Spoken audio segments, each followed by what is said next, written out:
ইমাম খতিবদের সম্মেলনে জামাতের পক্ষে জয়ধ্বনি। বিএনপি তারেক রহমান কঠিন পরিস্থিতিতে, বিব্রতকর পরিস্থিতিতে পড়লেন। দর্শক, ইমাম খতিবদের একটা জাতীয় সম্মেলন হয়েছে, চিনমৈত্রী সম্মেলন কেন্দ্রে, আপনারা জানেন। যেহেতু সেখানে আমিরে জামাত নিজে উপস্থিত ছিলেন, পীর সাহেব চরমোনাই ছিলেন, বক্তব্য দিয়েছেন, তারেক রহমান কানেক্টেড ছিলেন, বিএনপির সালাউদ্দিন ছিলেন, তবে এটা হাই ভোল্টেজ প্রোগ্রাম। সেখানে মজার কিছু ঘটনা ঘটেছে। আমিরে জামাত বক্তব্য দিয়েছেন, ঠিক ঠিক স্লোগানে চিনমৈত্রী সম্মেলন কেন্দ্র প্রকম্পিত, এবং আমিরে জামাত বক্তব্যের একটা পর্যায়ে ভি চিহ্ন দিয়েছেন, ভি চিহ্ন। এর মানে জামাতের জয়ধ্বনি, আত্মবিশ্বাসী। এবং আমি এটা নিয়ে আলোচনা করেছি যে তারেক রহমান, সালাউদ্দিনদের মুখের উপর আমিরে জামাত, পীর সাহেব চরমোনাই বা অন্যান্য আলেম ওলামারা যা বলেছেন, এতে বিএনপি তারেক রহমানের মান সম্মান থাকে না, লজ্জা শরম থাকলে এই ধরনের প্রোগ্রামে আর আসার কথা না। কারণ বিএনপি যে আদর্শের রাজনীতি করে তার বিরুদ্ধে সরাসরি বার্তা যে ওগুলো ছাড়েন, আল্লাহর জমিনে আল্লাহ আইন কায়েম করতে হবে, মন গড়া দুনিয়াবি মানব রচিত মতবাদ দিয়ে চলবে না, কোরআনের আইন লাগবে, যার বিরুদ্ধে বিএনপির স্ট্রং অবস্থান। বিএনপি একদিকে এই সম্মেলনে এসে নাকানি চুবানি খেয়েছে, অপমানিত হয়েছে, লাঞ্ছিত হয়েছে। আরেকদিকে ভারত বিএনপিকে পর্দার অন্তরালে ডলা দিবে, ধমক দিবে। হ্যাঁ, তুমি এমন প্রোগ্রামে কেন যাও যেখানে তোমার সামনে বলে যে কোরআনের আইন কায়েম করব, শরিয়া আইন কায়েম করব, তাহলে তোমরা কি ওই শরিয়া আইন চাও নাকি? তাদেরকে নিয়ে তোমরা ওই শরিয়া আইনের পক্ষে? ভারত কিন্তু ঝাড়বে ইচ্ছা মতো সালাউদ্দিন এবং তারেক রহমানকে। এটা আমরা দেখবো না, এটা হচ্ছে আমি বললাম, আপনারা দেখবেন না। আর আপনারা কি দেখেছেন? যে ডলাটা খেয়েছেন তারেক রহমান আর সালাউদ্দিন, তিনটে ঘটনা। একটা হচ্ছে তারেক রহমান কানেক্টেড, হাঁ করে তাকিয়ে আছেন, সেই অবস্থায় সালাউদ্দিন তারেক রহমানকে জাতীয় ইমাম বলেছেন। ইনস্ট্যান্ট হুজুররা প্রতিবাদ করেছে। তারেক রহমানের চোখের সামনে কানেক্টেড থাকা অবস্থায় তারেক রহমানকে ইমাম বলার প্রতিবাদ হয়েছে, ভুয়া ভুয়া স্লোগান হয়েছে। তারেক রহমান 5 আগস্টের পর এরকম মুখের উপর সরাসরি লজ্জাস্কর এবং বিব্রতকর পরিস্থিতিতে এতটা আর পড়েন নাই, এই প্রথম। তাহলে বুঝেন দেশে আসলে কোন পরিস্থিতিতে পড়বে। আপনি রাজনীতি করবেন ভারতপন্থী, আর হুজুরদের সাথে চলবেন, হুজুররা কিছু বলবে না। এটা কি হাসিনা, যে হাসিনাকে কওমি জননী উপাধি দিবে, সবাই মুখ বুঝে মেনে নিবে? না, ওই যুগ তো নাই, ওটা তো শেষ হয়ে গেছে, নাম্বার 1। দ্বিতীয় হচ্ছে এখানে জমিয়তের এক হুজুর, আমি চিনি না, ওইসব হুজুর টুজুর খাজুরকে মানুষ চিনে না। খেজুর গাছ মার্কা, খাজুর গাছ মার্কা, খেজুর গাছ বলবেন, এদেরকে বলবেন খাজুর গাছ। সবকিছু শুদ্ধ ভাষায় প্রমিত বাংলায় বলা উচিত নয়। এটা রাজনীতি বিশ্লেষণ বা এই ধরনের অ্যাক্টিভিজমের সৌন্দর্য। আপনারা বলবেন না যে অমুক দলের মার্কা কি, খেজুর গাছ না, বলবেন খাজুর গাছ। বুঝতে পারছেন? এটার তাসির আছে, এটার গুরুত্ব আছে।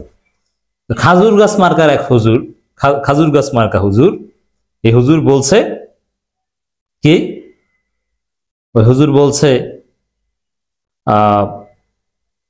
বিএনপি ক্ষমতায় আসলে, বিএনপি নেতৃত্বে জোট ক্ষমতায় আসলে দাবি দেওয়া করতে হবে না অমুক তমুক, বিএনপিকে ভোট দিন। আর তো পুরো চিনমৈত্রী সম্মেলন কেন্দ্র কেঁপে উঠেছে, ভুয়া ভুয়া ভুয়া।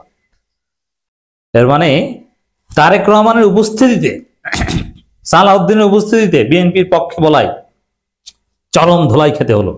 কি লজ্জা তারেক রহমানের, কি লজ্জা সালাউদ্দিনের। গর্তে ঢুকে যান না কেন এই লজ্জার পর?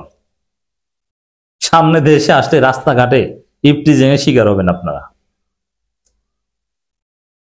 তাহলে তারেক রহমানকে জাতীয়, যে দল শরিয়া আইনে বিশ্বাস করে না, যে নেতার দাড়ি নাই, দাড়ি ছাঁচা, টুপিও মাথায় দেয়নি।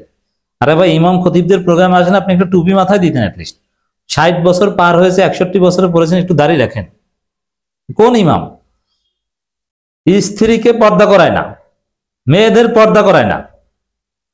মা এখন শেষ জীবনে কিছুটা পর্দা করে, সারা জীবন ব্রু ফ্লাক করেছেন, চুল খোলা রেখে চলেছেন। আমরা কি ইসলামের কথা বলবো না? তাকে বলেন জাতীয় ইমাম। দাড়ি ছাঁচা লোক জাতীয় ইমাম, জীবনে টুপি মাথায় দেয় না, জাতীয় ইমাম। স্ত্রী সন্তানকে পর্দায় রাখে না, নিজে পর্দা করে না, জাতীয় ইমাম। তারেক রহমানকে জাতীয় ইমাম বলে সালাউদ্দিন আহমেদ ইমাম পদটাকে কলঙ্কিত করেছেন। এরকম ইসলাম না মানা একজন লোককে ইমাম বলার মাধ্যমে সালাউদ্দিন আহমেদ ধৃষ্টতা দেখিয়েছেন। উপস্থিত জনতা তাকে সময় উপযোগী জবাব দিয়েছে।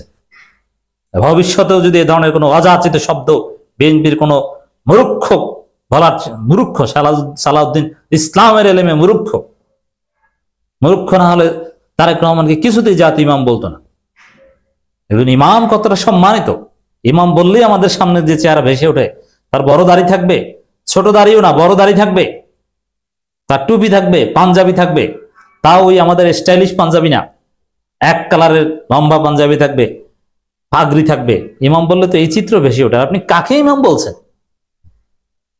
জামাতের যারা জেনারেল শিক্ষিত ছিল, গোলাম আজম, তাদেরকে দেখলে মনে হয় যে তারা কেমন, ডাক্তার শফিকুর রহমান ডাক্তার দেখলে কি মনে হয়? হুজুর মনে হয় না ডাক্তার মনে হয়? আপনি তাকে বলতে পারেন। তার স্ত্রী গোলাম আজমের পরিবার, ডাক্তার শফিকুর রহমানের পরিবারকে চেনেন? ডাক্তার শফিকুর রহমানের স্ত্রী এমপি ছিল, জীবনে দেখেছেন? পর্দা কত প্রকার ও কি কি দেখেন। আপনি কাকে ইমাম বলেছেন? দোলাই খেয়েছে, মজা লাগছে না এখন? অপমান লাঞ্ছনা কি প্রমাণিত হলো? যে বিএনপির যুগ নাই, বিএনপি ধৈর্যা, উল্টা পাল্টা কথা বলে, ইমাম খতিবদের প্রতিবাদের মুখে পড়ে। এখন বিএনপি ক্ষমতায় আসলে ইমামদের এই সুযোগ দেবে, সেই সুযোগ দেবে, এটা বলছে বিএনপি নেতারা। আর জামাত চরমনাই সহ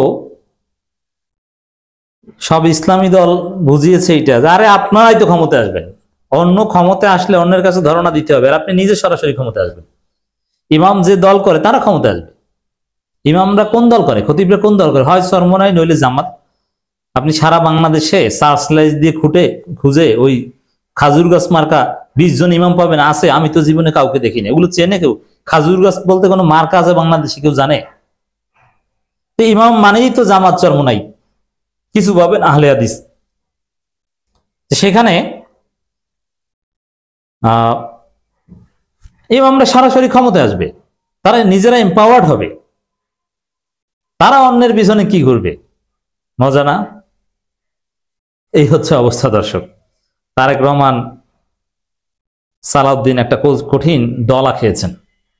আর আমিরে জামাতের ভি চিহ্ন কেমন লাগে? কে গিয়ে ভাব কার? তারেক রহমানকে নসিহত শুনিয়ে দিয়েছে জামাত চরমনাই সহ অন্যান্য হুজুররা। দেশে কোরআন সুন্নাহর বিপরীতে কোনো কাজ হবে না, এটা ওইখানে বলেছেন সালাউদ্দিন। ইমাম খতিবদেরকে কি বোকা মনে করেন না দহিংসা মনে করেন? আপনি যে রাজনীতি করছেন ওইটি তো কোরআন সুন্নাহর বিপরীতে। কোরআন সুন্নাহর বিপরীতে কোনো কাজ হবে না, কোরআন সুন্নাহর পক্ষে কোরআন সুন্নাহর কাজ হবে, একথা তো বলতে পারেন না। এটা একটা প্রতারণামূলক শব্দ যে কোরআন সুন্নাহর বিপরীতে। এটা হাসিনার আবিষ্কার। কোরআন সুন্নাহর বিরুদ্ধে কোনো আইন করব না, না, এটি হচ্ছে ইসলামের দৃষ্টিতে মুনাফিকি। ইসলাম হচ্ছে কোরআন সুন্নাহর আইন করব। তখন জামাত চরমনাই ওখানে বলেছে আমরা কোরআন সুন্নাহর আইন করব, আর বিএনপি বলে কোরআন সুন্নাহর বিপরীতে করবো না। মুনাফিকি, ধান্দাবাজি কত বড় কি কি বুঝতে পারছেন?